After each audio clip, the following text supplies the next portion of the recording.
নমস্কাৰ অনামিকা বেপাৰী ইউটিউব চেনেললৈ সকলোকে স্বাগতম জনাইছো। মৰমৰ কণমানিহঁত, আজি মই লৈ আহিছোঁ তোমালোকৰ বাবে প্ৰথম শ্ৰেণীৰ 2021 বৰ্ষৰ 6 মাহিলী পৰীক্ষাৰ গণিত প্ৰশ্ন কাকতখন। 1 নম্বৰত আছে আখৰেৰে লিখা 3 6 1 8 আৰু 10। 2 নম্বৰত আছে অংকৰে লিখা। ক নম্বৰ আছে 2, খ নম্বৰ 5, গ নম্বৰ 7, খ আছে 8, 9।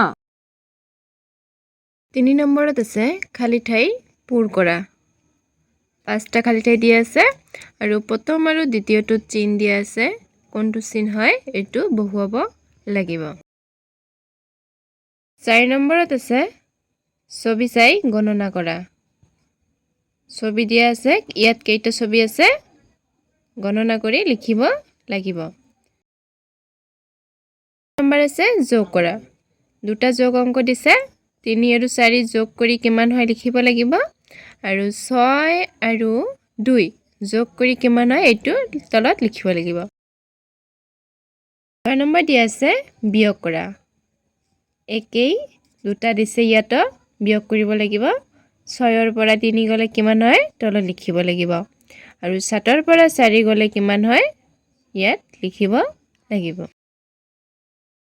8 নম্বৰ দিয়া আছে আগৰ পিছৰ আৰু মাজৰ সংখ্যাটো লিখা। তাৰমানে ইয়াত খালী ঠাই কিছুমান দিয়া আছে, কিছুমানৰ আগত খালী ঠাই আছে, কিছুমানৰ পিছত খালী ঠাই আছে। এই খালী ঠাই সময়ত কি হ'ব, আগৰ 6ৰ আগত কি হ'ব, কি সংখ্যা আছে এইটো লিখিব লাগিব।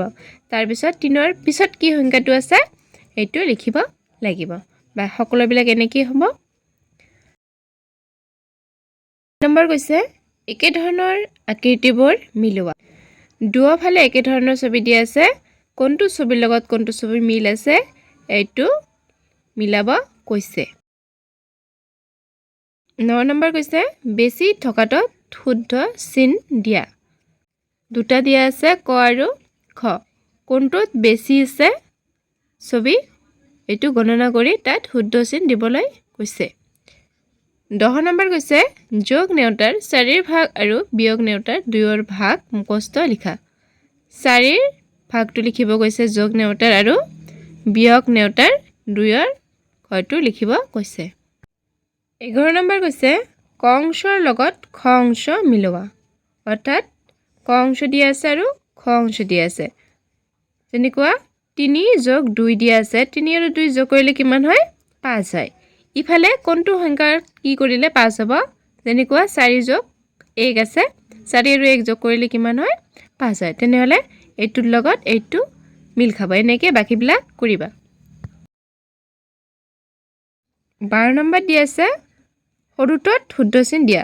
দুটাকে ছবি দিয়া আছে, কোনটো চিহ্ন সৰু, এইটো সৰু নে এইটো সৰু, কোনটো সৰু হয় এইটোত শুদ্ধ চিন দিবলৈ গৈছে। যদি মোৰ ভিডিঅ'টো চাই ভাল লাগিছে তেনেহ'লে লাইক কৰিব, কমেণ্ট কৰিব আৰু আগলৈ এনেকুৱা ভিডিঅ' পাই থাকিবৰ বাবে চেনেলটো ছাবস্ক্ৰাইব কৰিব।